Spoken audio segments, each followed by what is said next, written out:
നമസ്കാരം. മലയാളി വാർത്ത ഇൻസൈഡിലേക്ക് സ്വാഗതം.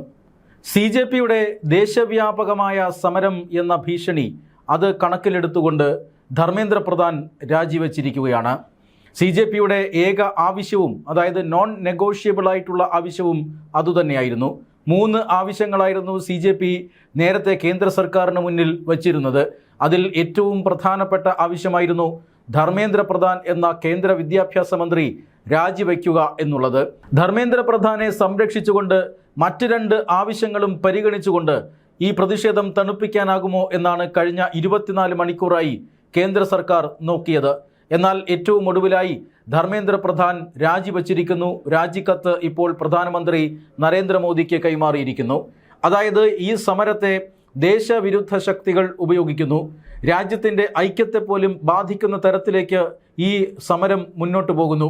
അതുകൊണ്ട് തന്നെ താൻ രാജിവെക്കുന്നതായും രാജ്യത്തിൻ്റെ ഐക്യം സംരക്ഷിക്കുന്നതിനും ദേശവിരുദ്ധ ശക്തികൾ സമരം മുതലെടുക്കാതിരിക്കുന്നതിനും വേണ്ടിയിട്ട് താൻ രാജിവെക്കുന്നു എന്നാണ് അദ്ദേഹം രാജിക്കത്തിൽ രേഖപ്പെടുത്തിയിരിക്കുന്നത്. അങ്ങനെ ഒരു അധ്യായം അവസാനിക്കുകയാണ്. നീറ്റ് പരീക്ഷയുമായി ബന്ധപ്പെട്ട് പരീക്ഷ മാറ്റിവെച്ചതുമായ സാഹചര്യത്തിൽ ആത്മഹത്യ ചെയ്യേണ്ടി വന്ന കുട്ടികൾ, ആ കുട്ടികളുടെ കുടുംബങ്ങൾക്ക് 1 കോടി രൂപ നഷ്ടപരിഹാരം നൽകുക, ഈ പാർലമെന്റ് ആക്രമണ കേസിൽ പങ്കെടുത്തുകൊണ്ട് പല കേസുകളിൽ അകപ്പെട്ടിട്ടുള്ള വിദ്യാർത്ഥികൾ അല്ലെങ്കിൽ CJP പ്രവർത്തകർ, ആ പ്രവർത്തകർക്കെതിരെയുള്ള കേസുകൾ പിൻവലിക്കുക, FIRകൾ പിൻവലിക്കുക എന്നീ ആവശ്യങ്ങളാണ് കേന്ദ്ര സർക്കാരിന് മുന്നിൽ കഴിഞ്ഞ ദിവസം CJPയുടെ പ്രതിനിധികൾ വച്ചത്. ഇതിൽ 2 ആവശ്യവും കഴിഞ്ഞ ദിവസം തന്നെ കേന്ദ്ര സർക്കാർ അംഗീകരിച്ചിരുന്നു. 3ാമത്തെ ആവശ്യം അംഗീകരിക്കുന്നതിനായി 1 ദിവസത്തെ സമയമാണ് കേന്ദ്ര സർക്കാർ ചോദിച്ചത്. ആ സമയത്തിനുള്ളിൽ തന്നെ വിദ്യാഭ്യാസ മന്ത്രി ധർമ്മേന്ദ്ര പ്രധാൻ രാജിവെച്ചിരിക്കുന്നു. ഇനി അങ്ങോട്ട് എന്ത് എന്ന ചോദ്യം അത് CJPയുടെ ഭാഗത്തു നിന്നായാലും സർക്കാരിൻ്റെ ഭാഗത്തു നിന്നായാലും വളരെ പ്രധാനപ്പെട്ടതാണ്. ഇനി ആരാണ് വിദ്യാഭ്യാസ വകുപ്പ് ഏറ്റെടുക്കാൻ പോകുന്നത്? 3 പ്രധാനപ്പെട്ട ആവശ്യങ്ങളും അംഗീകരിച്ച സ്ഥിതിക്ക് CJP പ്രക്ഷോഭം അവസാനിപ്പിക്കുമോ? ഇനിയും കൂടുതൽ പ്രക്ഷോഭങ്ങളുമായി CJP രംഗത്ത് വരുമോ? അതോ ഒരു രാഷ്ട്രീയ പാർട്ടിയായി രൂപാന്തരം പ്രാപിക്കുമോ? ഭാവി പരിപാടികൾ എന്തൊക്കെയാണ്? ഇതും ഈ രാജ്യത്തെ ജനങ്ങൾക്ക് അറിയാൻ ആഗ്രഹമുണ്ട്. എന്തായാലും സർക്കാർ വലിയ തയ്യാറെടുപ്പുകൾ തന്നെ നടത്തുകയാണ്. അതായത് ഒന്ന് വഴങ്ങേണ്ടി വന്നുവെങ്കിലും ഇനി ഇത്തരത്തിലുള്ള വിഷയങ്ങൾ ഉണ്ടാകാതിരിക്കാനും മന്ത്രിസഭ ശക്തിപ്പെടുത്താനുമുള്ള നീക്കങ്ങൾ ദില്ലിയിൽ നടക്കുകയാണ്. തിരക്കിട്ട നീക്കങ്ങളാണ് ദില്ലിയിൽ നടക്കുന്നത്. അതായത് മന്ത്രിസഭാ പുനഃസംഘടന അത് വളരെ നേരത്തെ തന്നെ നിശ്ചയിച്ചിരുന്നതാണ്. ചില പ്രധാനപ്പെട്ട മന്ത്രിമാരെയൊക്കെയും മാറ്റി സമഗ്രമായ ഒരു പുനഃസംഘടന ഉണ്ടാകും എന്ന് നേരത്തെ തന്നെ സൂചനകൾ ഉണ്ടായിരുന്നു. അതനുസരിച്ചിട്ടുള്ള പ്രവർത്തനങ്ങൾ നടന്നു വന്നിരുന്നതുമാണ്. എന്നാൽ CJPയുടെ സമരം ആ ഒരു സമയത്താണ് പൊന്തി വന്നത്. സമരം കാരണം ധർമ്മേന്ദ്ര പ്രധാൻ രാജിവെക്കാൻ കഴിയാത്ത ഒരു സാഹചര്യം വന്നു. അതായത് CJPയുടെ ആവശ്യം ധർമ്മേന്ദ്ര പ്രധാൻ രാജിവെക്കുക എന്നുള്ളതാണ്. നേരത്തെ നിശ്ചയിച്ചിരുന്ന മന്ത്രിസഭാ പുനഃസംഘടനയിലും ധർമ്മേന്ദ്ര പ്രധാനെ വിദ്യാഭ്യാസ വകുപ്പിൽ നിന്ന് മാറ്റുന്നുണ്ട്. അതുകൊണ്ട് തന്നെ CJPയുടെ സമരത്തിൻ്റെ സമ്മർദ്ദ ഫലമായിട്ടാണ് ഈ രാജി എന്ന് വ്യാഖ്യാനിക്കപ്പെട്ടേക്കാം എന്നുള്ളത് കൊണ്ട് തന്നെ മന്ത്രിസഭാ പുനഃസംഘടന പോലും പാർട്ടി മാറ്റിവെച്ചു. അതിനുശേഷം പാർലമെൻറ്റ് സെഷൻ വന്നു. പാർലമെൻറ്റ് സെഷൻ വളരെ പ്രധാനപ്പെട്ടതായിരുന്നു BJPയെ സംബന്ധിച്ചിടത്തോളം. പാർലമെൻറ്റ് സമ്മേളനം, വർഷകാല സമ്മേളനത്തിന് ശേഷം മന്ത്രിസഭാ പുനഃസംഘടന എന്ന ഒരു നീക്കത്തിലേക്ക് കാര്യങ്ങൾ പോയി. ഇന്നിപ്പോൾ വീണ്ടും മന്ത്രിസഭാ പുനഃസംഘടന പുതിയ സാഹചര്യങ്ങളുടെ അടിസ്ഥാനത്തിൽ ചില മിനുക്കുപണികൾ വരുത്തിയിരിക്കുന്നു എന്നാണ് സൂചന. അതായത് വിദ്യാഭ്യാസ മന്ത്രി ധർമ്മേന്ദ്ര പ്രധാനെ മാറ്റി നിർത്തിക്കൊണ്ട് വിദ്യാഭ്യാസ വകുപ്പ് കുറച്ചുകൂടി അനുഭവ സമ്പത്തുള്ള ഒരു മന്ത്രിയായിട്ടുള്ള നിർമ്മല സീതാരാമനെ ഏൽപ്പിക്കുക എന്നതാണ് മോദിയുടെ നിർദ്ദേശം. അത് നടപ്പിലാക്കാനാണ് സാധ്യത. നിർമ്മല സീതാരാമൻ ധനവകുപ്പ് ഒഴിഞ്ഞ് വിദ്യാഭ്യാസ വകുപ്പ് ഏറ്റെടുത്തേക്കും. മാത്രമല്ല വിദ്യാഭ്യാസ വകുപ്പിലെത്തുമ്പോൾ ധനകാര്യ വകുപ്പ് ആർക്ക് നൽകും എന്നത് മറ്റൊരു ചോദ്യമാണ്. അവിടെയും മോദി സർക്കാരിന് ഉത്തരമുണ്ടായിരുന്നു. അതായത് മുൻ RBI ഗവർണർ ശക്തികാന്ത ദാസ് ധനവകുപ്പ് ഏറ്റെടുക്കാനാണ് സാധ്യത. അതോടൊപ്പം തന്നെ മറ്റു ചില മാറ്റങ്ങളും ഉണ്ടാകും. കഴിഞ്ഞ ദിവസമാണ് ഒരു സഹമന്ത്രി രാജിവെച്ചിരിക്കുന്നത്. 6ഓളം സഹമന്ത്രിമാരുടെ രാജി ഉണ്ടാകുമെന്നാണ് സൂചന. ഇവരെയെല്ലാം മാറ്റി പരീക്ഷിക്കാനുള്ള എല്ലാ സാധ്യതയുമുണ്ട്.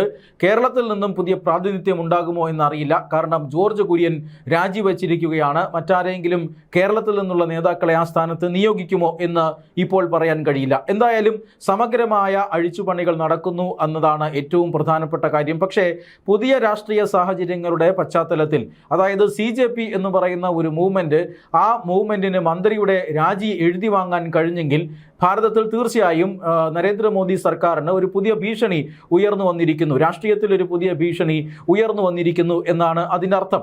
അതുകൊണ്ട് തന്നെ BJP മന്ത്രിസഭ കൂടുതൽ ശക്തമാക്കിയ ഭീഷണികളെ നേരിടാൻ ഒരുങ്ങുകയാണ്. അതിൻ്റെ ഭാഗമായി മന്ത്രിസഭ പുനഃസംഘടനയിൽ സംഭവിക്കാൻ പോകുന്ന ഏറ്റവും വലിയ മാറ്റം എന്ന് പറയുന്നത് മറ്റൊന്നാണ്. രാജ്യത്ത് ഇത്രയധികം പ്രശ്നങ്ങൾ നടക്കുന്നുണ്ട്. അതായത് CJPയുടെ സമരം നടക്കുന്നു, അതിന് സമാന്തരമായി രാഹുൽ ഗാന്ധി ആ സമരം ഏറ്റെടുത്തുകൊണ്ട് മുന്നോട്ട് പോകുന്നു. CJPക്ക് ക്രെഡിറ്റ് മുഴുവൻ കിട്ടാതിരിക്കാനായി പ്രധാനമന്ത്രിയുടെ വസതിയിൽ പോലും വന്ന് കുത്തിയിരിക്കുന്ന ഒരു സാഹചര്യമുണ്ടായി.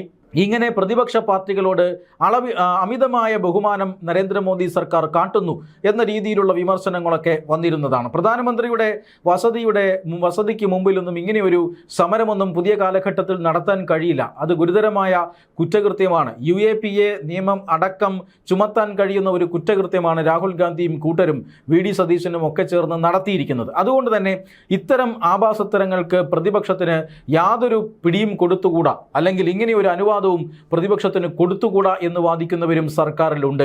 എന്തായാലും ഇതുമായി ബന്ധപ്പെട്ട് വലിയ അഴിച്ചുപണികൾ നടക്കാനിരിക്കുകയാണ്.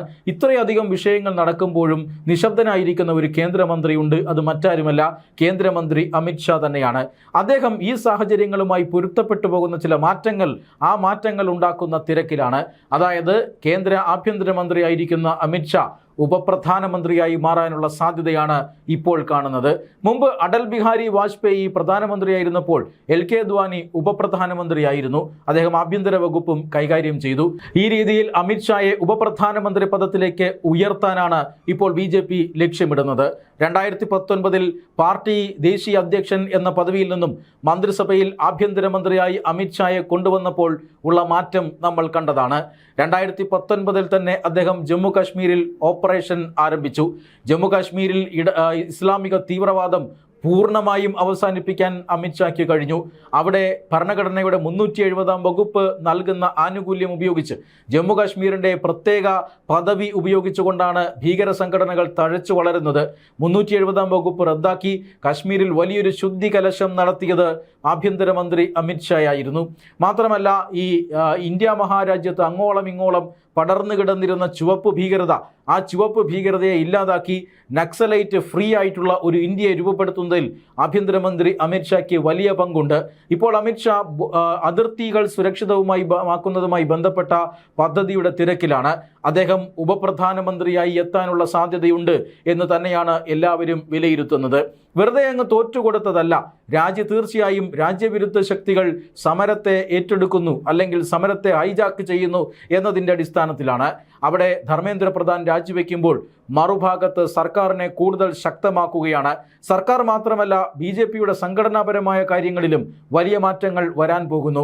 ധർമ്മേന്ദ്ര പ്രധാൻ ഈ മന്ത്രിസ്ഥാനം രാജിവെച്ച് നേരെ പോകുന്നത് പാർട്ടിയിലെ ഉന്നത സ്ഥാനങ്ങളിലേക്കാണ്. പാർട്ടിയെ കൂടുതൽ ശക്തിപ്പെടുത്താനും സംഘടനാപരമായി ഉറപ്പുള്ളതാക്കാനുമുള്ള ഒരു ദൗത്യം അത് ധർമ്മേന്ദ്ര പ്രധാന് ലഭിച്ചേക്കും. എന്തായാലും ധർമ്മേന്ദ്ര പ്രധാൻ പുറത്തു പോകുമ്പോൾ മന്ത്രിസഭയിൽ ഉണ്ടാകാൻ പോകുന്നത് വലിയ മാറ്റങ്ങളാണ്. നേരത്തെ തന്നെ നിശ്ചയിച്ചിരുന്ന മാറ്റങ്ങൾക്ക് ഉപരിയായി അമിത് ഷായെ ഉപപ്രധാനമന്ത്രിയാക്കുന്നതടക്കമുള്ള തീരുമാനങ്ങളിലേക്ക് NDA സഖ്യം കടന്നിരിക്കുന്നു എന്നാണ് സൂചന. നേരത്തെ പാർലമെന്റിൽ വലിയ ഭൂരിപക്ഷം നേടുന്ന രീതിയിൽ വൻതോതിലുള്ള കൂറുമാറ്റം രാഷ്ട്രീയ പാർട്ടികളിൽ നിന്ന് BJPയിലേക്ക് ഉണ്ടായിരിക്കുന്നു. ഇതെല്ലാം പരിഗണിച്ചുകൊണ്ടാണ് മന്ത്രിസഭ പുനഃസംഘടന നടത്തുന്നത്. NDA മുന്നണിയിലെ ഘടകകക്ഷികൾക്ക് മന്ത്രിസ്ഥാനം നൽകേണ്ടത് അത്യാവശ്യമാണ്. കാരണം വലിയ ഒരു രാഷ്ട്രീയ മുന്നേറ്റം മഹാരാഷ്ട്രയിൽ സൃഷ്ടിച്ചുകൊണ്ട് ദേശീയ തലത്തിൽ ശ്രദ്ധേയനായി മാറിയ നേതാവാണ് ഏക്നാഥ് ഷിൻഡെ. മഹാരാഷ്ട്രയുടെ ഉപമുഖ്യമന്ത്രിയാണ്. ഷിൻഡെ വിഭാഗം ശിവസേനയും ഉദ്ധവ് വിഭാഗം ശിവസേനയും ഉണ്ടായിരുന്നു മഹാരാഷ്ട്രയിൽ. ഉദ്ധവ് വിഭാഗം ശിവസേനയിലെ 9 MP-മാരെയും ഇപ്പുറത്തേക്ക് ചാടിച്ചുകൊണ്ട് ഷിൻഡെ വലിയൊരു രാഷ്ട്രീയ നീക്കമാണ് മഹാരാഷ്ട്രയിൽ നടത്തിയത്. അതിന് പ്രതിഫലമായി ഷിൻഡെയുടെ മകൻ ശ്രീകാന്ത് ഷിൻഡെ കേന്ദ്രമന്ത്രിയായി ചുമതലമേൽക്കുമെന്ന സൂചനയുണ്ട്. മാത്രമല്ല, ബീഹാർ മുഖ്യമന്ത്രിയായിരുന്ന നിതീഷ് കുമാർ രാജിവെച്ചിരുന്നു. അദ്ദേഹം രാജ്യസഭയിലേക്ക് തിരഞ്ഞെടുക്കപ്പെട്ടു. മന്ത്രിസ്ഥാനം അദ്ദേഹത്തെ കാത്തിരിക്കുന്നു എന്ന് വ്യക്തമാണ്.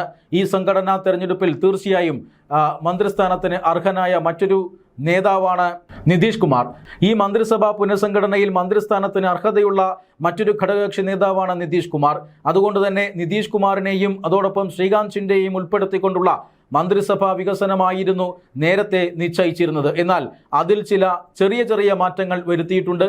ഇവരെല്ലാം മന്ത്രിമാരാകും. ഒപ്പം അമിത് ഷാ ഉപപ്രധാനമന്ത്രിയായി സത്യപ്രതിജ്ഞ ചെയ്യുകയും ചെയ്യുമെന്നാണ് ദില്ലിയിൽ നിന്ന് ലഭിക്കുന്ന സൂചന.